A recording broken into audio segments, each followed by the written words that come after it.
What's up, guys? It's Drew back from the Money Is Show, and today we have a special guest named Chris Ragland. You guys can follow him at chrisragland.com. Chris is from Austin, Texas. Fun story of how he got here this week because it's in the middle of their snowstorm. We'll dive into that. But Chris manages a ton of high net worth individuals' money as well as some family office money. And for those that don't know what family office is, it is my dream of where I want to be one day. So if you don't know what family office is, stay tuned. We'll try to dive into the family office. This interview will probably be the most about money that we've had so far because Chris is one of the guys that understands deep levels of money from both sides, from someone who is just getting started into money and also all the way up to the family office, which again is kind of the highest level you could get into when it comes to money. So you guys welcome with me, Chris Ragland at chrisragland.com. Chris, thanks for coming to the show, man. Hey, thanks for having me. It's a pleasure. So first, let's break down the trip. For those that don't know, when we launched this, this is the week of the Texas storm. Yeah, snowpocalypse. Snowpocalypse in Texas. You're all the way south Texas, which I guess is middle. It's central though. It's central, yeah. In Austin, Texas. That's right. And you guys are getting buried in snow right now. Yeah, no, it's a record. I mean, I've lived there my entire life. I think I've seen snow in Austin 5 times. Yeah. For a day. Yeah. In like maybe half inch. Yep. And we've had snow for 5 days straight. Yeah. Yeah. Crazy how deep the snow is there. Oh, it's dangerous. We've lost power. We've lost water. We've lost utilities. I mean, it's incredible. You went to Jackson, Mississippi for a little bit. It was your second house. That's right. We have a place in Jackson, Mississippi, and after 5 days of no power, we were like, let's get in the car and let's go. Let's drive. Let's do this. It's normally about a 9-hour drive. Okay. And it was not this time. How did you make it up there? We did. We eventually made it. Okay. 2 days. In Jackson, Mississippi, is it snow there?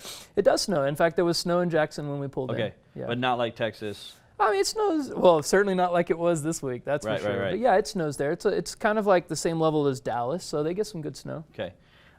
So you spent quite a bit of time on the freeway in a car, waiting for this. What is it? Semi-trucker. Yeah, that's an understatement. We were on I-20 just west of Shreveport when basically they shut down the highway. Complete shutdown on interstate. And then there are no exits, there are no on-ramps that you can use because of the ice and the snow. And we spent the night in the car on the freeway. Yeah. And the great thing is you came to Utah, which we also have snow. So True. You didn't even get to go to a cool place with no snow. You went to another place with snow. Right. But you're here. You're here for all week. You got a couple things going on while you're here. Let's talk about money, man. You manage high net worth individuals' money as well as family office. Why don't just from a high level view, kind of break down what you do with those two things, just from a kind of a high level, and then we'll dive deeper into what a family office is. Sure. So, I like to try to help everybody no matter where they are on the spectrum of money, right? Okay. But generally speaking, it starts to happen when they're high net worth individuals, typically an accredited investor. So that's kind of where I start, but sometimes even before you become accredited, I'll work with you. And that's more about the deal level, right? Okay. When you're at that level of wealth, we're talking about deals. Right. What are we going to buy for real estate? Are we going to look at a startup? What are we doing today? It's a very deal focused. It's a lot of fun. As you start to move up the spectrum, particularly when you're working with an ultra high net worth or a family office, it is all about implementing a strategy. Okay. It's a completely different animal. It's a business, right? Yeah. There's capital flow. You have to put this much money to work every single month or quarter. Crazy. Yeah, there's a tremendous amount of pressure. There's processes. It's very, very different. It's very slow and methodical and deliberate. Yeah. Very different. So for those that don't know family office, what it entails, kind of give us maybe right now, let's start off with a high level of, if someone's watching and this is the first time they've ever heard the words family office, what is a family office? Well, said plainly, if you're an individual or a family that ends up making tremendous amounts of wealth, you effectively professionalize the management of your wealth. This is crazy. That's what it is. I just love family office concept. I'm not there. I'm not even close to it, but it is my goal because you're no longer calling your broker or a buddy of yours or someone who's doing some money stuff or a manager or a financial advisor. At family office, from the way that I understand it, they all work for you. You're not calling a random Charles Schwab, let's just use that for example, a person. that manages your money and a bunch of other people's money. You're basically just calling someone who only it's an office of people that only manage your net worth. Right? Totally true. And it's crazy. They have their own like, CPAs. They have their own Yes. attorneys. They Yes. have their own tax attorneys. Yes. That like are on in an office, literally sometimes figuratively in an office together. Yep. They have their own financial advisors that only manage their money, whether it be stocks, real estate, etc. It's literally like they created their own team of people to strictly manage the family money. That's exactly what it is. But nuts. it's also, and there's another aspect that people don't think about. Okay.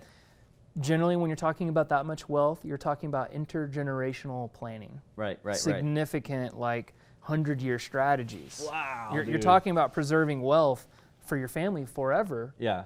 Through a third party.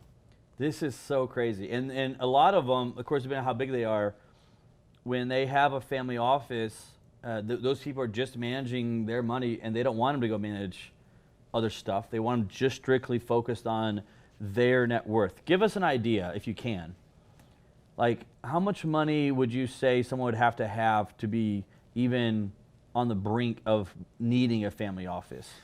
That's okay, good question. Probably, I mean, I've seen people with very little money actually create a family office, but I mean, that's not taken seriously. Yeah, like right? no one, yeah. No, I mean, if you're not at a minimum, like if you're not at about 100 million, it's not worth it. The economics actually don't make sense to do this, right? You're not really creating a family office, you're still hiring professionals who are working for other people. Right. When you're creating your own office, it's managing your family's wealth intergenerationally. Like you're talking about the B number, right? That's usually you're getting pretty close to $1 billion is where you need to be for this to make sense. Yeah, because I mean you're paying the salaries and commissions and so forth of extremely qualified people. Mm-hmm. Not a guy who just graduated with his broker's degree last weekend to come manage all your money. That's right. So you're paying extremely high salaries, bonuses, commissions, whatever the structure is there, for the team of people.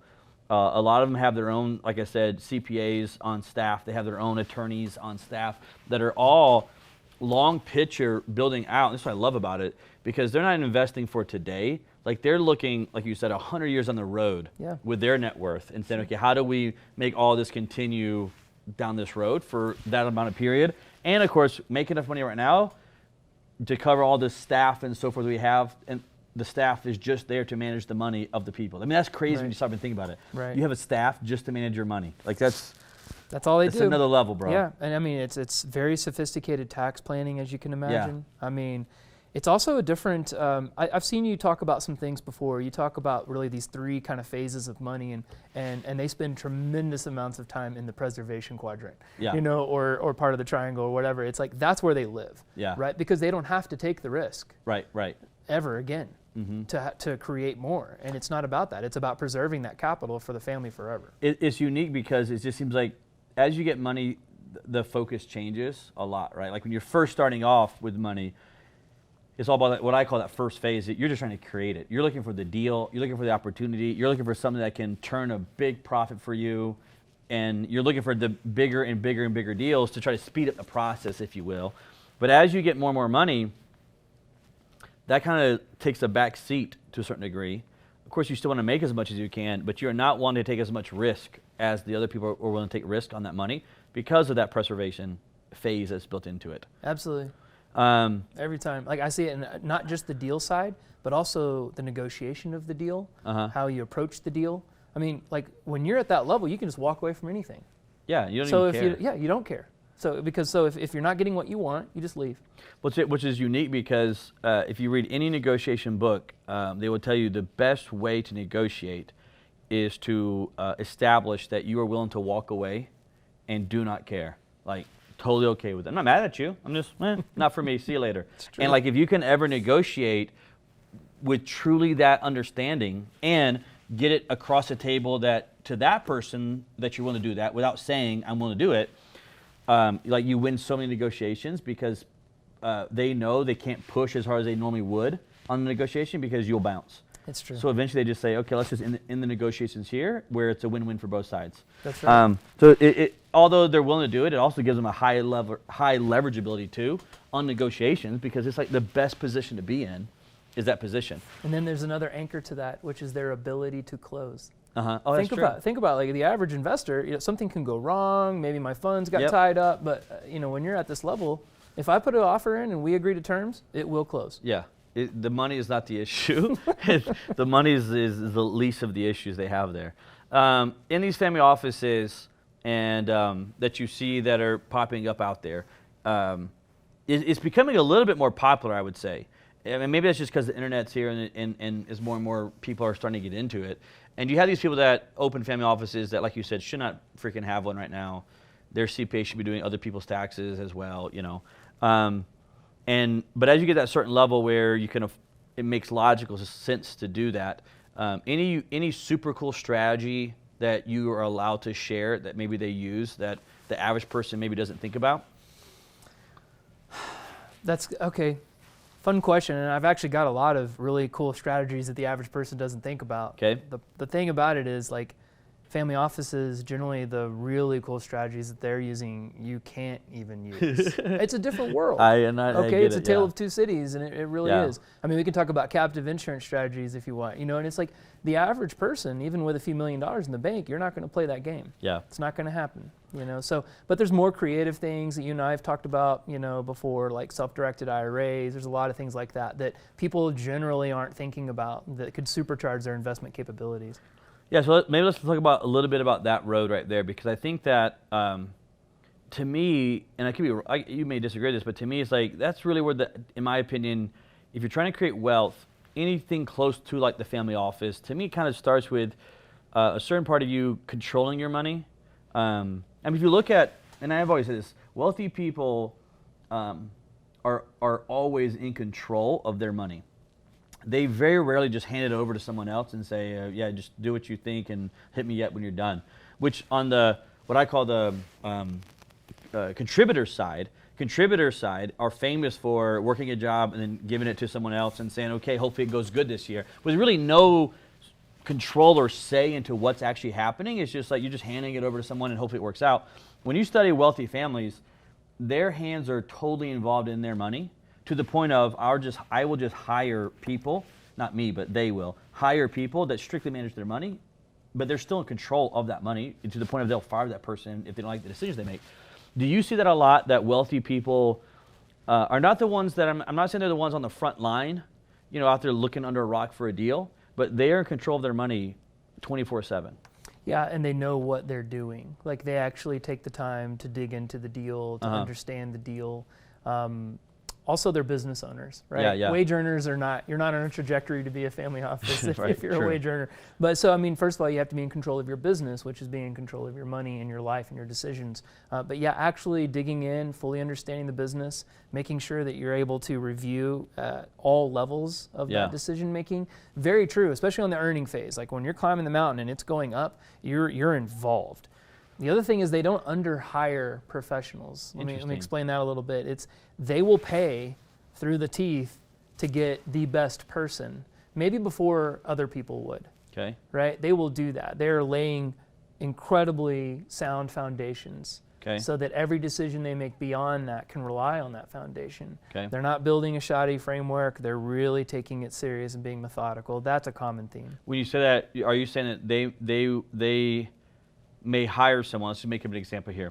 They may hire a tax attorney that they want to come on board, but they're not going to go out and get a tax attorney who just graduated college because they can only have to pay that guy $60,000 a year, or that girl $60,000 a year because it's their first job. They're hiring a tax attorney who maybe they're trying to get from another family office because they know they have so much experience, and they may end up paying that person, $1 million, whatever it takes to get that type of caliber of person. Is that what you're referring to? That's exactly what I'm saying. Yeah, they'll do that. Or maybe hire somebody that's retired and doesn't want to work full time but has a wealth of experience, and you're still going to pay enormous amounts hourly but is only going to work for you. Another example is I'll see them pay for services like several contract negotiations. I work a lot in real estate, right? A lot of family offices do, no big secret. But I have never seen the amount of negotiations on deeds, like recorded deeds of trust, which is what we do mostly in Texas, right? With family office attorneys. Like, these guys are not afraid to ask for enormous concessions from lenders, from banks, whenever right now we're borrowing money like it's it's free because it almost is, Yeah. right? So they're borrowing money. They're good use of leverage. And I have never seen anything like these attorneys with these family offices coming after these bankers and saying, no, no, no, no, and just striking all kinds of stuff. And these bankers are rolling over. Really? Because they want the business. Yeah, yeah. They need the business. They have to lend right now. Right. They're sitting on way too many deposits. Yeah. I mean, this is one of those things where when you hear the phrase, the rich get richer, there is truth to that. 100%. There's 100% truth to that, because even in my small, minuscule life of net worth compared to a family office, the more money that I get, the easier it is to make the next million, the next million, the next million. If you're sitting as a family office and you're sitting on, I'm going to make a number here, you have financial statements and P&L showing a freaking $800 million, for example, let's just say. When you go to a bank to go borrow $20 million to buy some land outside of or to buy a building or whatever it is you're going to go buy, another business, and you need that $20 million, it is way easier to probably get that $20 million than, I'll flip it all the way back to me, someone like me still trying to go get $20 million from a bank. If I try to go get $20 million loan from a bank, for an apartment building, it could be done, but I'm gonna go through a ton of scrutiny, ton of decisions. I'm not gonna have any leverage to be like, I'm not paying this. I'm not gonna have that same freedom. But when you have that amount of money, I could imagine that it's way easier to go apply for a loan and get approved very quickly. It is. Just flat out, it is. And they also get terms that no one else would get. Yeah. Like I've seen things like, personal guarantees burning off, don't even exist. It's just amazing what they can do. I remember just on a personal story, I was working with this guy several years ago, and he sold his business. There's a software company, sold it, and it was for a decent amount. It wasn't like hundreds of millions, but it was a chunk of change, right? Maybe like, let's just use the number 50 million. It was a nice penny. And he lived in a normal, I don't know, maybe $600,000 house. It wasn't it was a nice house, but nothing tremendous in Georgia. And he's like, oh, you know what? I'm going to go buy me a really, really nice house. Like, I'm going to buy me he wanted it was like a $4 million house. I bought it with him. I was there. I went on the showing with him, and he was like a $4 million house that he went to go buy. And he went to go buy it. He was using a company to manage some of his money. And I don't even care to name their names because I don't think it matters. It's free advertising for them, but it's like Raymond James Institution. And he went to go buy this house, and he told his banker, not his mortgage broker, but some of his money manager. He's like, yeah, I need to withdraw X amount of dollars because I'm going to go put it as a down payment on this house over here. And that guy's like, no, don't do that. He's like, we'll just give you the loan for 30 years. And he's like, you'll give me a loan? And he's like, because he was kind of new to this whole world, right? Yeah. And they're like, yeah, we'll give you a house loan, no problem, dude. And he's like, okay, well, this other bank is giving me really good terms. And he had just went to a traditional down the road bank, mortgage bank. And they're like, oh, no, we'll give you these terms. How about we'll give you, and I remember they came back my memory serves me right, it was 30 years, 1.75. Correct. Some stupid number that even when he went to a bank, they didn't even offer it to him. But they're like, yeah, we'll give it to you 1.75. And for some reason, it was the first year was 0% interest for the first year and then 1.75 after that. So he's like, how could I not take, I remember he came and talked to me. He's like, do you think I should take this loan? I'm like, why would you not take this loan? No money down. They didn't need him to put 20% down or anything. They're just like, yeah, we'll just give you it for the house. And again, it goes back to the philosophy of dude, the rich do get richer. In the world, it is a true statement. Yes, absolutely. Because another thing that you notice, which I was surprised on because I did not know this about family offices because they do have a lot of money, that even at the family office level, they still go leverage. They do. Especially when it's terms especially what's going on right now, right? If that goes up to 8-9%, I'm sure they're going to back out and just use their own cash. Yep. But in today's market, I didn't know that they would. But when we talked earlier, you're like, oh yeah, no, they'll take that money freaking all day long right now. And it did switch, by the way. When interest rates started to drop rapidly. Yeah. It was, and not that long ago. It was no, we pay cash for everything. Why would we waste our time? Because it is a lot of work beating up the bankers. Yeah. But now, whenever money is so cheap, it's why wouldn't we? Right. So generally, they'll come to a deal, bring 30% of the capital stack, and say you're going to give me 70, and dictate terms. No PG. We're going to do it for this long. This is the rate. rate. I mean, literally telling them we're going to do prime plus this or the Wall Street Crazy. Journal plus that. Yeah. Yeah, it's amazing. I think there's a lot of principles there that myself and the average person that's just watching it now can learn is like, dude, leverage isn't, even at the highest level, leverage is still being freaking used nonstop in these cases. Because it is how you can create more and bigger and faster. Correct. And especially inside of real estate. Like it is the linchpin in kind of real estate is the leverage side of it. Let me ask you, maybe you can answer this question. I know it's not really on your side that you do a lot of, but you talked about preservation. I call it protecting, but preservation side. When they own stuff free and clear, right? Maybe go buy some building or land free and clear. On the protection side, is there anything that you know on that? I know it's not really your forte as far as like asset protection side of it, but is there anything on the asset protection side that you know that some cool things they do on the protection side of it? Yes, I do know some of this. Again, it's not what a financial advisor would tell the average person, you know? Like you hear these things like, oh, an irrevocable living trust and this and that. I can tell you the ultra wealthy are not using those vehicles. I know, but that's what's pitched around non-stop is irrevocable LTs, living trust. Exactly. Just like this, the golden honeycomb of And, all asset protection. Yep. And like I went down the road, met with a bunch of attorneys. I'm like, wait a second. This isn't going to do anything for me right now. This is a big pile of nothingness that you're kind of selling me. That's great. Yeah, as asset protection, if you will. And now let's talk about Delaware statutory trust. You know, or I mean, it's just these vehicles are not being used by the ultra wealthy, and but that doesn't mean you shouldn't. There's a time and a place for these. True. Probably where you are in your life path and also your wealth path. But they're just so far beyond that, it's not being used. It's so funny, dude, that there's such a different level. It intrigues me so much. You work with different ones on the family office side. I don't want to get into who or anything, but you work with different family offices. Is this a business model you're kind of going down right now? It is, yeah. So historically, I worked with a lot of high net worth individuals, generally at the accredited level and above. Right. And I still do that quite a bit, and I'm happy to work with people at that level. But more recently, I've been working with a small handful of family offices now and executing their strategy, and primarily in Texas, but other markets as well. When you say you work with high net worth individuals, are you referring to that they would invest in a fund that you're managing, or you were kind of doing the same thing, where helping them on part of their portfolio that they're doing?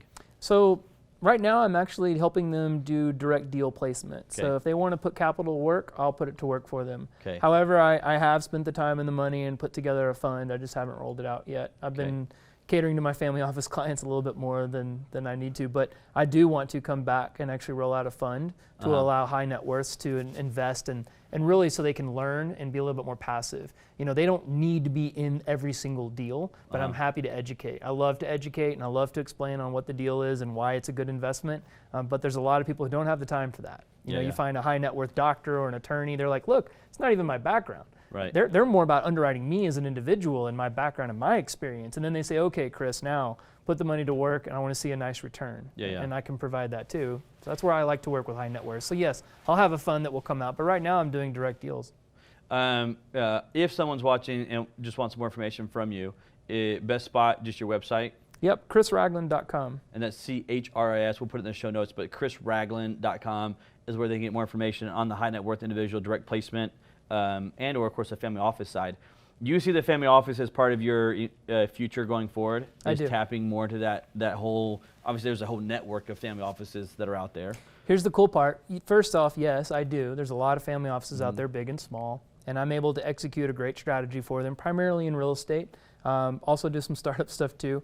But all of the infrastructure that I build to manage their strategy, I then get to go effectively deploy with my high net worth individuals too. Right. So if you're someone that's got, you know, 100,000, 150,000, you want to put it to work and be passive and put it into a fund, the same infrastructure that I'm using to manage the family office money is also managing your money. Right. So that's a pretty nice benefit. Yeah, you're kind of tapping into the world of family office without technically being qualified yet. That's fair. If you're for a family office, Yeah. but you're getting to play the same game alongside them. That's right. If you will, when they're working with you at your office there. Let's go back to something we were talking about earlier, which I know you know a lot about, which is the self-directed model. And where I was going with that was, I always kind of feel like self-directed model is kind of maybe a first step for those that are trying to grow their wealth, trying to grow their net worth, and kind of moving into, hey, how do we do this? And one thing I was telling earlier was like wealthy people always control their money, and they don't just hand it over to anybody out there and say, hopefully this works out, call me later. Like they don't do that with you. They're not sitting and saying, hey, here's $10 million, just call me when you're done with it and let me know how it goes out for you. And a lot of times you see this, and I'll just use a 401k as an example. That's really what's taking place a lot of times in the middle class world is you're taking this money, giving it to a money manager, and just waiting to see what happens. And hopefully it turns out good for you at the end of the time there. So let's talk about, I want to talk about self-directed. Before I do that though, let's first talk about the reason you should look at self-directed, which is because of the 401k model. Probably on the show, you're probably one of the guys that know the most about 401k, retirement, money, et cetera. Do you see any issues with the model that we are preaching in America called the 401k process? Well, yeah, I mean, it's going to sound pretty bold, but it's not really created to help you gain wealth and retire. That's not what it's for. This is why I love you, because like you're one of the guys that truly understands this concept. Maybe another guy was Andy Tanner came on the show. If you know Andy Tanner at all. Not personally, no. It'd be a great introduction for you. But just adamant on the history of the 401k, and exactly said what you just said basically, right? Which is like, it was not really built for, I'm gonna say you guys, people that it wasn't really built for that purpose of it. Correct. What was it built for, if you will? So, well, if you really want to see, it's like after the Industrial Revolution happened, and then we had these massive pensions that were built up for everyone. Yeah. You went to work at a company like Ford Motor Company for your entire life. Yep, 25 you worked years, on the 30 line. years. Yep. You got a big fat pension, and then when you retired, which meant you probably physically couldn't work anymore because you beat yourself down, they gave you a pension to take care of you. Yep. Put you out on the farm and let you, enjoy life. Yeah, put you out to pasture. That's how we say it in Texas, right? Yeah. But that's what it was. That's what we had this system, and so they basically started to move away from this. So they started to say, instead of like heavy pensions, what if we started offering bonuses, like maybe the Christmas bonus? And you see it all the time, like in what is it, Lampoon's Chevy Chase. Christmas with Chevy Chase, Yeah, right? yeah. Where he's building the pool and everything. yeah. It's that Christmas bonus. They're all live for it, work for it. And that was in the 80s when Yep. that was a thing. And even that's gone away. Yeah. And it's all gone in favor to the 401k, Yeah. right? So the 401k and the retirement programs that are being built, and you look at some other things too, like employee stock purchase plans, like this kind of stuff.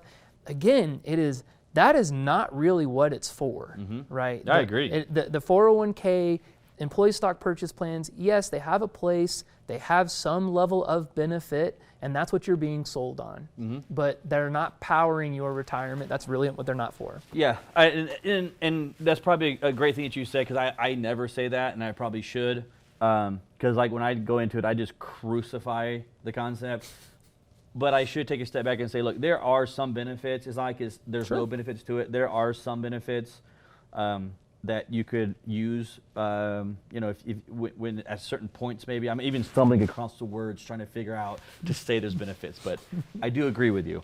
But there's so much of that 401k. You look back in studying in the 401k, and to me, it was just a bridge of how massive corporations could get out of this pension idea. That's all it is. Because if you think about it, the pension idea, I always talk about contributors and creators, right? Not that one is good or bad, it's just two different worlds of money, right? And my parents were contributors, and they're not trying to be what I call a creator, just someone who's building wealth. They have no desire to do that, right? So it's not a good or bad or right or wrong. Just when it comes to money, there's contributors of money and there's creators of money, right? And on the creator side, you can think about it, it was, when they had the pension plans, it was kind of I always call it was a carrot in front of the employee, saying if you'll work here for 30 years, at the end of that time, we will give you a pension maybe equal to your current salary. And you can live until you pass away, right? And they use it kind of a carrot in front of the person because on those factories and lines, one of the biggest expenses in any company, but especially back then, was if that person quit and went and did something else. Because now they got to replace that whole thing, and that assembly line begins to slow down. So not just the cost of the employee, it was the cost of everything else that had to go inside of it, and the speed of what was happening. So a way to keep people employed was to say, we will pay you the rest of your life when you retire if you just work here for these time period. And in looking at it, it's kind of funny. I used to always say in class, it was one of the bets that I think the creators or the wealthy made that kind of blew up on them. And they very wealthy creators, very, very lose at the game of money. But I think that was one they kind of underestimated the blue collar person. Sure. And when you tell, like my grandfather was one that kind of did that. When you tell someone that who doesn't have money, who doesn't have like a retirement strategy, that will pay you this pension until you die if you work it for 30 years, like that was one of those times that the blue collar people said, "You'll do what?"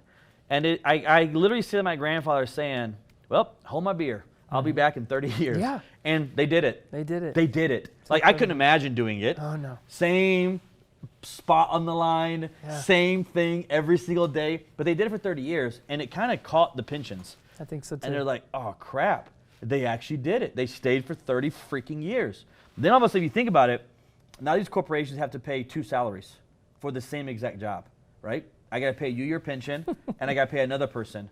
And to me, the 401k was kind of how they bridged away from that concept right there. Yeah. Because that 401k was created, if you just watch the history of it, like you were saying, it just slowly moves the retirement away from the creator having to pay for your retirement and pushed it back on you for you to have to go pay for it. Right. But it was never really presented that way. It was presented as this is an extra bonus for you guys, not a replacement. It was presented first as the 401k is an extra bonus for you guys to make more money. And then you just watch it at the time. I mean, who has pensions now? Very, very few people. I mean, you're based at government levels. And some of them are failing. And Yeah, that was the part of the pensions. problem, right? Yeah. And they saw this coming. The creators saw this coming. They were like, we got to get away from this because this Yeah. stuff sucks. We were paying double salaries for every job. But, and Yeah. then there's another level too, because then you got the 401ks, right? What are you Yep. going to do with all that money in there? Yep. There's a whole nother game that's going on. They saw this coming too. They were like, wait a minute. How about we create this vehicle, we'll wean them off the pensions, and then all the money they put in their 401k, they can buy something with. And what do we think they're going to buy? They're going to buy stocks. Our stock. Of back from course us. they're going to buy our stock back from us. That's the whole game that's going on. It's a crazy concept, man, and you look at it. Here's a way to easily look at the 401ks. AARP did a study that was released maybe like 2 or 3 years ago that said the average person in America needs about 1.5 million to retire, is what they said they needed. And AARP is not a financial institution. They literally just work with retired people. So they're just looking at the data of retired people, how long they live, and what it actually takes for these people to live, right? They have like no dog in this fight. Right. If you invest with them or not. I don't even know if they even have I don't think they have a financial retirement arm, as far as I know. And they just came out and said, look, it's about somewhere between $1 million to $1.5 million that you need to retire. Now you stop and think about how many people in a 401k have over $1 million sitting in a 401k right now. Very, very, very, very few. Dude, I read an article a while back that said less than 3% of Americans have more than $1 million in their 401k. It blows my mind. I mean, I know some sophisticated senior management, even borderline C-level guys, and they're not putting money in their 401k. Yeah. Half of those guys is because they are just ignorant on the financial side and the values that they could be receiving. Then the other half of the smart guys who have said, like, wait a minute, they've done the math, which is where you're going with this, I think. You're checking out the math. And they Yeah, said the math. That doesn't work out. How does that add up, guys? Right. And they said in this article to give them clout here or credentials. They said the ones that did have $1 million into it is because they started very, very early. It's the only way to do it. And they maxed it out every single year. Every year. That is mathematically. Yep. It's a very simple math formula. Correct. You can break it out in Excel. You can do the math. Anybody, this isn't that complicated. Yep. And you can tell the only way to make this work is you're starting this like day one out of college, hell, 18 if you can. Yep. And you're driving your 401ks and your IRAs your entire life. It's the only way. I think they were saying the average person that had $1 million had started between the ages of 18 and 25 years old. They had started their 401k. And never stop. And they had never stopped it and maxed it out the entire time. It's the only way. And eventually finally got there. And again, here's what's crazy. Even in that process, AARP, when they were talking about the article, wasn't saying that if you had $1 million, you would retire in some crazy life. No. That's not what they said. No. And I know sometimes people think, my God, could you imagine if I had $1 million in my retirement? I'd be so happy. It's like, no. AARP was saying, this is just what you need to be able to live until you die. Mm-hmm. According to the data that we have, AARP, that's what you need to live to. That's not saying, I'm going to take my grandkids to Disney World year-round. Yeah, and you're not cruising. No, you're not going on a worldwide cruise. No. This is what you need to stay afloat right now because the amount that you're withdrawing to live and everything else like that. So The problem that exists, which you could go on forever on this right here, but kind of that first step, going back a little bit of family office, so forth, is moving into this a little bit more self-directed model. Any thoughts on the self-directed side that you have right now? Just about self-directed Yeah, in general. I mean, I think it's a wonderful vehicle. I know I've heard you talk actually about golden accounts and things like that. I think that's a fun thing to run down that trail. I'm a big fan of them just because of the unique tax advantage, obviously, that you get inside of these vehicles. But the really, truly self-directed, people don't know what that means. They don't understand that there's literally a rule book on what you can invest, right, with your 401k and your IRAs through, and the IRS says you can do these things, and then what you can do through like your traditional brokerage account is like these things. And that's interesting too, right? That Very they don't. interesting. Why is it that the IRS allows you to do all of this long list of stuff? On one side, Yeah. and the other side, you get this list. Geez, I wonder why. It's the rule book. They're just different rules for I always say money is a game, and because it's a game, you take any board game you want to, take any sport you want to, it's a game. Every game has rules to the game. That's true. Name me one game that does not have rules. Right. Like you could take the most basic game of hide and go seek. It's got rules. It's got rules to it, Right. right? Every game has rules. Money is a game, and that game has rules to it. And until you understand the rules of that game, it's very hard to be successful with money. And part of it's because there's two different rule books. There's the rule book on, again, what I call the contributor side, and the rule book of the creator side. And there's not like sometimes, well, especially the overall picture of money, there's not like a real book that I could just give you, like, oh, here's the book, you can go figure it out. Sure. But it's what's there. And as you dive deeper into like family offices, you really start to see, no, there's a totally separate rule book of how this game is played on a totally different level. And it makes absolute, without doubt, sense as to why that gap between middle-class America and the wealthy always goes like this. It never goes like this right here. It's always going like this right here. And I think it will continue to go like this. I don't see anything of why it's going to stop going further and further apart. And part of it's because, it's not because this side isn't working hard enough. It's just that they're playing a different game rules of money than this side over here is playing, right? Again, 401k, you get this many options. Self-directed, you get this many options. Well, you stand a much better chance of succeeding with this many options over here. Here's a unique question for you. This is maybe one strictly for me, but do you ever see in the family offices, I got two questions here. Do you ever see in the family offices them using any of those different types of Roth vehicles at all? Not at the high-level family offices. Yeah, that's what I figured. They're not using that. Because it's more of a, I'll say to some point, a starter level, mid, and then it can grow because you get to some pretty sophisticated, cool stuff at a mid-tier level inside of them. But then you have this like family office, which is like a totally different concept. Just wait till you get to the second or third generation in a family office. This is also very unique. By the time the first the originator of the family office, whoever guy or gal made all this money, right? Then you get to the second generation, third generation. By that time, their name is on nothing. Yeah. They don't exist. I mean, are they still alive? Yeah, but okay. I mean, like the second or third generation is like their name is not on any title. They have no legal documents in their name. I saw something that I've never seen the other day. I saw a driver's license from a family office member, and it had a P.O. box on it. Wow, that isn't. You can't do that. Yeah, you can't. He has it though. You can't do that. Right. Yeah. And it's because, like, I'm sure they just know someone. It's just amazing. Like, because they remove them, and it's all distancing from liability. Yeah, of course. It's the preservation side, the protection side. Right. Their name is not on anything by the second or third generation, and that's fascinating. Meaning it's all different types of trusts, corporations. Primarily business structures, nonprofit structures, and insurance companies. Foundation, stuff like that. That's what it is. Yeah. So my second question is, obviously, are they using any type, you hear a lot about this infinite banking side. Do you see a lot of them using the infinite banking concept at that high level? That's an interesting question. I have not seen that kind of behavior from them, but I see other stuff that is very uniquely bizarre, right? So there's a quite popular movie out, or that would have been had the pandemic not hit. But you see these things called like free ports and stuff like this. Like those types of like global banking things, they do exist, right? That type of stuff is legit. And it's, of course it's dramatized in the movies and stuff, but that type of stuff exists, right? But you don't see a lot of them using there's the whole story in the infinite banking talking about like Vanderbilt and Rockefellers.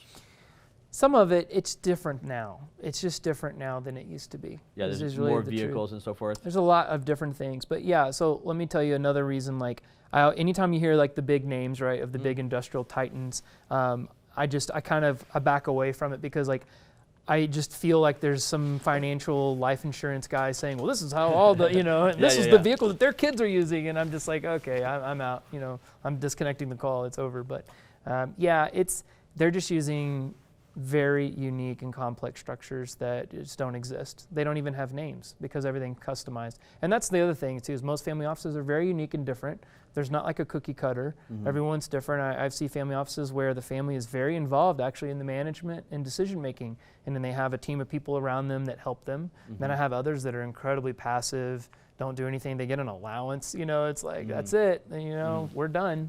It's just very different. Can you dive into it all on the second, third generation that you've seen maybe in the past or whatever? Let's just say it's a husband and wife, and maybe they were the original creators of this. Now they have children that are grown. They have grandchildren now. It's always a unique concept to me of how you raise children around money that did not create it, but they're inheriting of it. Do you any cool principles you've ever seen or cool things that you've seen these offices do with that second, third generation of money? Yeah, I think this is respectable, especially my background. I came from a very poor family, but they, in the second or third, usually like the third generation, and it also depends on how much time has passed between the guy who made the significant wealth and who's, of working age at this point. But I have a group out of Dallas, for example, they're requiring you to effectively work, right? And they make them work outside of the family first. Okay. For a number of years, and then they come work in the family office as an employee for a number of years before they're given fiduciary controls over the family's wealth. So I think what they're trying to do is instill a sense of, respect and value of really knowing what's going on and knowing where their money is. And this might be kind of like a cycle that goes on inside of very wealthy families that may even repeat itself intergenerationally. Yeah, because it's always a unique thing. Like when you talk about someone's worth $1 billion, you're like, well, then what about your kids or grandchildren? Like, how do they cope with? Because a lot of times we see and maybe this is a bad example. I don't want to pick at anybody, but maybe we see like a Paris Hilton, right? And I mean, we're close to the same age, and it's like you remember her growing up, and she was like this crazy it's a disaster. I don't think she is anymore, but back in the day, she was like this crazy. No, now she's kind of professionalized. Yeah, now. I think she's actually changed her whole concept. Yeah. So, but you grew up in the Hilton household, right, where your father owns Hilton hotels, right? But then I think about, like, that's kind of what we see, right? TV, social media. But you have a lot of super wealthy families that have very normal children that are not out there being absolutely crazy, that are helping the family create and grow the wealth. That's a unique concept. So you're seeing some of them are having their children get a degree and whatever, go out and work for ABC company for however many years before they're even allowed to come back to the family office. They come back to the family office only as an employee, getting paid, salary or whatever, and over time maybe start taking some of the fiduciary responsibilities, but not right away, not at 21 years old, fresh out of college. Well, I have seen both ends of the spectrum, but I see a lot of the former. Interesting. And that's really, I think, great. I think that's a great way to do it. When you say family office, are you, just for clarity for maybe the viewers here, is this literally, have you seen them like where they have their own office building and they're literally in their own offices? Sure, absolutely. You've seen that as well? Oh yeah, I wonder if perhaps that's where the term originates. I would assume family it office. does, right? That's what I thought it would. The family office, but yes, absolutely. I mean, some of it under, some marquee real estate that you would recognize it if you saw it. It's their office. It's their office, and it's got the name on the building, and you That's crazy. you just know it's them. Yeah. Crazy, man. Yeah. Let me think here. Go back to the self-directed for a little bit here.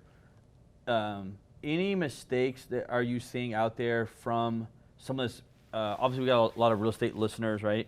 any mistakes or things that the real estate investor should look at inside of a self-directed to help grow what they're trying to accomplish right now?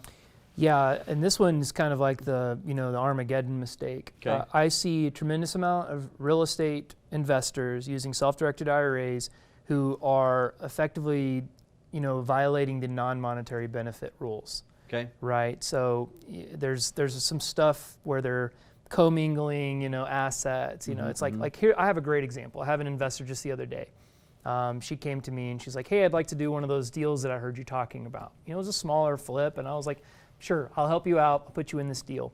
And and I was like, "What kind of cash is it going to be? Qualified, non-qualified?" Asking all the right questions. She said, "Oh yeah, that's right. Can I do half of it with my money and then the other half with my IRA?" And I was like, "That's it. How many times have you done this?" was my question to her. Yeah. And she's like, "I do it on a lot of deals. That's how I spread my risk." Brilliant. So and there's things like that. By the way, you can't do that. Yeah, FYI. FYI, that is a no-no. And if someone ever finds out or you get audited, like just a general IRS audit in the same year that you either purchased or sold that home will show that, right? If you've held it for a long period of time and sold it, or it was in the past, perhaps not. But yeah, that is a big event, right? And the consequences are severe. But yeah, That's what people don't understand. No, you pay all the tax, you pay all the penalties, and the vehicle's destroyed, and now it's just regular cash in your bank. Yeah, especially if you do it from the Roth, just the general Roth standpoint, in the sense of what I've been told is when they audit you in the Roth side, they go back actually to not where they maybe saw something, they go back to actually the beginning. Yeah. And they start looking through all the transactions. Yep. And unlike a regular audit where maybe they go back 3 years or something and then you pay the penalties and fines, whatever it is done. In a Roth audit, they go back to the beginning and they look for where these illegal transactions, which is a handful of them you can make, happen at. And basically from that point forward, everything else, even if these other deals were clean, everything from that point forward is not going to be taxed. That's right. Because what they say is that money, let's call it the infected money, the illegal it was money, unjustly used for all of those gains. Then therefore, you can't tell us where that unjust money, illegal money, if you will, was used or not used in all these other transactions. Therefore, it's all done and over with at that point. And this is incredibly common. So I would say the biggest mistakes that I see people are making inside of self-directed are these like really bad, Armageddon kind of scenarios that are really awful. The other more lighthearted ones are they're just making the wrong investments. Yeah. Right? They're kind of making these junior league investments. Like I have friends even who have a self-directed IRA, they've accumulated some wealth, and now they own a rental property. And that's it. Their self-directed IRA is a rental home that they have. And they're done. And I'm just like, okay. I just want to pull my hair out. I literally want to pull my hair out because like I see this level, that stuff right there all the freaking time. Yep. And you say junior level, I'm almost going to use the word bush league. Like to me, it's like I understand the principle of what you're trying to accomplish. Sure. But if you study any level of wealth creation, of anybody that's used these types of accounts that have created wealth, it was not because they put a house in there. That's true. It just was not because they said, you know what, we're going to put this one house in here, and this is what's going to do it for us. Yeah. Because the other thing is, like, just think about in general. Like, just in general, a rental house gives you so much already tax benefit, even without a Roth. Right. Like, it already has a ton of benefit for you in depreciation and appreciation and everything else. Like, there's way better things you could actually put inside there, but that's actually a decent one on the outside by itself, right? But you talk about on the inside of one, there's a whole other level. So when I study this, you can tell me if I'm right or wrong here, but when I studied this and read everything I get my freaking hands on and talked to anybody I could that had real money inside these things, real estate was actually the second investment. It was not the first investment that they were actually growing their wealth with. It was a second style they would use, but they were not using single-family homes on those investments either inside of real estate. The ones that I saw use and would talk to me about real estate they did inside of their Roth, it was all high level apartments, buildings, commercial stuff, big stuff, not a duplex. Right. But it wasn't even their main focus. Their main focus was private equity, and they were moving money left and right to. I use the word, for lack of better words, I use the word buddies, and for maybe a better word is their internal network, meaning who they know, who's doing what, who's got some good business they're about to start or launch, whatever it is, and they're moving it inside of those platforms, not single-family homes. That's right. I totally agree with you. I don't disagree with you at all. Is it private equity? Is that kind of the big play? Tremendous amount in that. I mean, I was just having this conversation last week.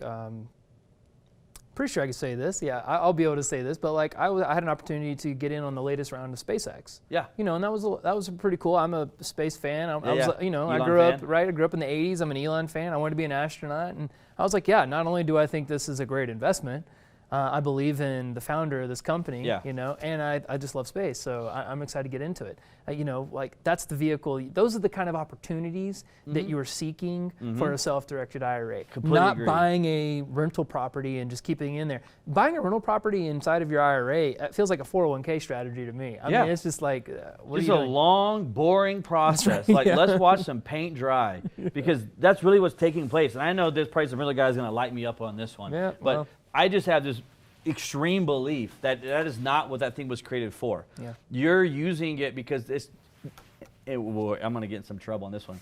The reason they're doing it is because two reasons: lack of knowledge and lack of opportunity. Yeah.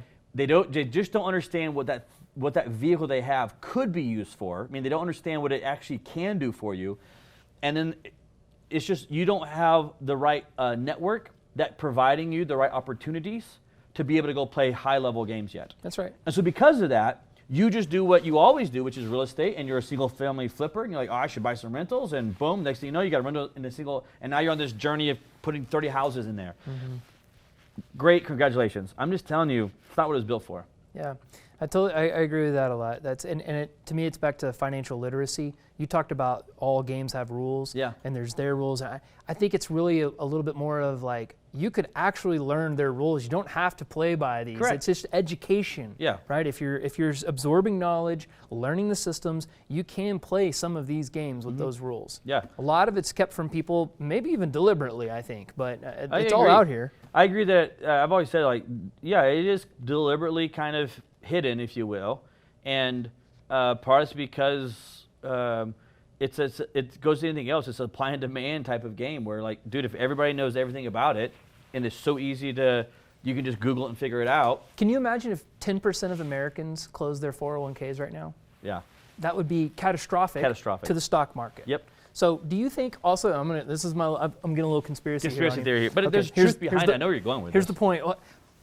Think about the rule book and the whole definition. I've said it a few times on who I work with. I work with accredited investors. The reason I do that is, well, first of all, it's just, law of large numbers. It's hard to do investments with less than significant capital, but there are regulatory reasons why it's easier for me to work with a accredited investor. So our government has made rules, basically barriers, and it said, hey, all of you put your money in 401ks, and furthermore, until you have enough money, you're not allowed to play over here in this pond. Yep. Why is that? A lot of people can draw some pretty quick conclusions on there, and all it takes is to think about what would happen if people started pulling their money out of their 401ks and putting it into other types of deals, right? The system wasn't built for the average man or woman. That system was built to perpetuate the wealth and where it is. I 100% agree. It's like you look at Edward Jones, and great company, I have nothing against them, but you look at them, or Charles Schwab, any of them, I don't care. You look at any of those guys. And you look at the ones that have like commercials at Super Bowl and financial companies, right? Or they're sponsoring, they have a billboard in Times Square running. It's like, do you know how much that freaking cost? Amazing amount To of time. have literally just has like your logo on it in Times Square. Well, where did that money come from? Right. To be able to put up that billboard in Times Square? Like, think that through for a second. Right, it's like the casinos. When Yeah. you go to Vegas. I love going to Vegas. It's a lot of fun. And when I go there, I know I'm playing and Yeah. I'm having fun. It's a game. Right. I don't have this like gambler's fallacy thinking I'm going to go in there And and win. like make money. Yeah. You know, I live my life. like this place is amazing, and I'm like, yeah, there's a lot of people in here paying for it. How did it get amazing? How did they get this statue from Europe that spits water? Right. Like, it came from money, right? And it came from all the people in here who are gambling left and right, right? Yeah. And I think it's the same thing in the 401k, same thing in the Edward Jones or Charles Schwab, whichever one. I have nothing against any of those companies, but it's a unique concept that they go in. Tell me about your social media. If they want to follow you, just maybe on a little bit more personal level, where's the best place for them to follow you? Yeah, probably LinkedIn. And if you search for Chris Ragland, I'll be Okay. one of the first results that come up. Okay. Do you do most of your, if they message you there, is that a good place? Do you normally message back there? Yeah, I will. If someone finds me on LinkedIn, sends me a message, I will That's respond kind of to your them. main spot to go to? Absolutely. Let me think here. I got 1,000 questions for family office, but Just I know. make sure it's the right Chris Ragland when you're on LinkedIn. What do you mean? Well, there's another Chris Ragland who there's actually several, but there's this guy in the UK. Okay.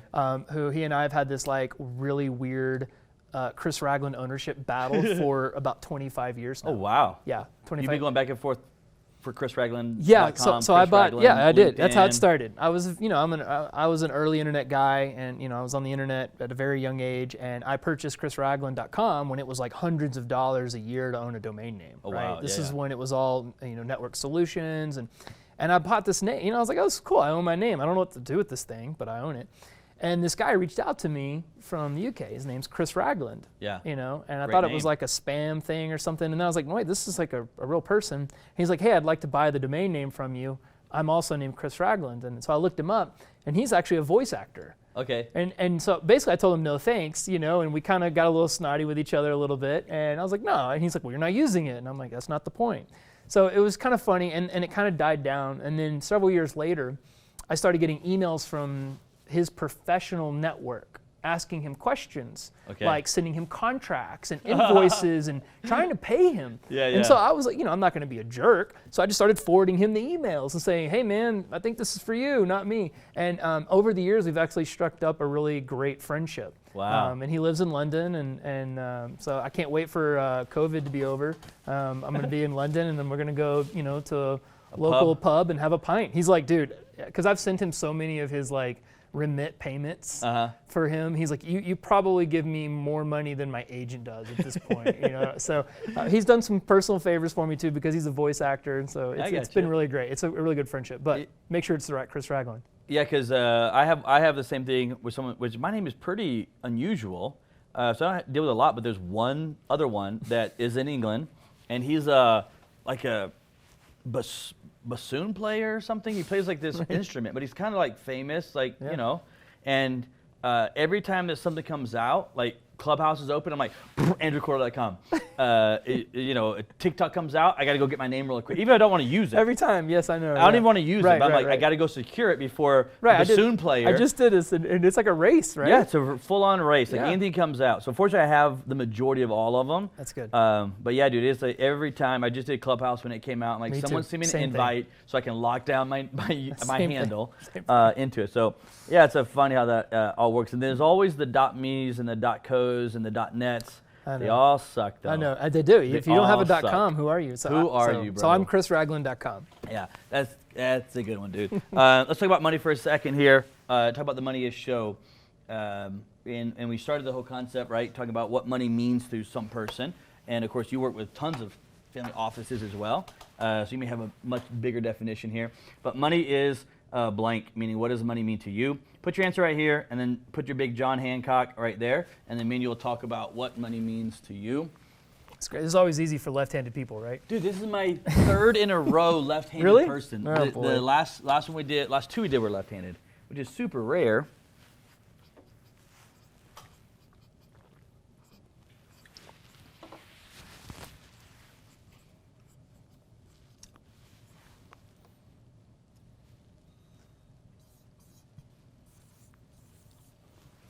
Always my favorite part of the show here. So this is Chris Ragland's word, which is a great word because it's not been used before. One of my favorite things is to get new words for my wall. Nice. So this is a brand new word, not been used before. Can't wait to hear what your answer is. His answer is money is revolutionary. Money is revolutionary. All right, let's break that down. What does that mean when you say revolutionary? So, I've when you thought about the word, right? Of course, this is like the fun part of the show for probably every one of your guests, And I was like, well, what is money to me? And like one of the first things that popped in my head was like, well, money is a resource, and resource is a proxy for time. Okay. And then I started thinking like, well, what is time and how does that change? And then how can you? So this is what the thought process was. Yeah, And I you're thought, on a rabbit hole. oh, definitely. But then, like for like 10 minutes. And then what I started thinking about was, actually in two different ways. That's why I like this word. I'm using it in both meanings. Okay. Money is revolutionary, meaning it can change things, right? Like If the Revolutionary War. You want to make if you want to make a massive, like, complete revolution to something, throw enough money at it and things are going to change. Right. Right. But also money is revolutionary. It's cyclical. Okay. It comes back, right? So that's like when you put money out there Yep. and it comes back to you tenfold or whatever it may be. Money is revolutionary in that sense too. Yeah. So that's where I came up with the word. That's a good one, and both definitions like dead on, right? If you think about, like, money is. This morning I was watching literally a documentary on George Washington. That's what I was doing this morning for the show, and it was about the Revolutionary War, of course. And money is revolutionary. Like, it has the ability to make massive change when applied. Yeah. It can make massive changes in people's lives when you have it. It is revolutionary, just like the Revolutionary War was a massive change in American history. Without the Revolutionary War, you start thinking about where we'd be as a country. Totally different outcome, totally different concepts, right? Absolutely. What's the most famous thing that people remember about the beginning of the Revolutionary War that was monetary driven? The Boston Tea. That's exactly Party? what it was, Boston Tea Party. They Yep. literally threw a value commodity off a ship and into Yep. the harbor, right? Yep, I yep. mean, that was the revolutionary concept, right? Because it was taxation without representation. Yep. And money is revolutionary. Yep. And I use the words money movement all the time. Matter of fact, like, my whole mastermind that we created, you're a part of it, is people ask you, like, what's the purpose of it? Is it a marketing mastermind? Do you want it to be a business mastermind, a real estate mastermind? And my answer is, like, no, I don't want to be any of those. I want it to be about money movement, like, because that is what wealth is. Like, it's revolutionary, meaning, and what you're using the word is a cycle, meaning it goes out and it comes back. It goes out and it comes back. Money movement, or in your terms revolutionary, is literally the definition of how wealth is created, is that money has to move. Money has to flow. It's got to go out and it's got to come back. If it goes out and never comes back, you're screwed. You lost all revolutionary cycles of what that money could make you, right? Yeah.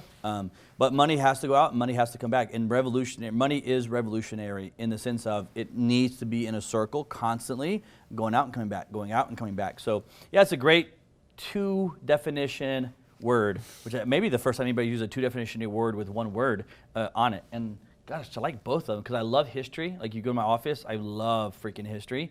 And then I love, like, I'm such a believer in money movement that it goes out and has to come back. That's a great word for me, just in general, of what money is, man. That's a freaking cool one. I could go all day on money is revolutionary. Now you make me want to go show my George Washington autographs because I love George. Okay, that's cool. I love George Sign me up. Washington and so forth. So great freaking word, man. Chris, I love having you on the show. You got great depth of money knowledge, understanding it at I'm going to use the word low levels, but that's probably not the right terminology. Beginner level, let's call it that. Understanding money from a beginner level all the way up to way past where I am and getting into the high levels of family office and how that works. I have a ton of questions for you offline that we may not want to get online, but 1,000 more questions I want to hit you up on the family office, just because it is, like, to me, it's like that end goal for me. Like, people say, what's your end goal? And I'd probably say, I want to make enough money to have a family office. Like, that is my end goal right now. And so a ton of questions there, man. I love having the show. Can't wait to have you in the power room as well. You guys watching, make sure you reach out to Chris Ragland at Chris Ragland. That's with an H, C-H-R-I-S, ChrisRagland.com. And we'll see you guys next week on the Money Is Show.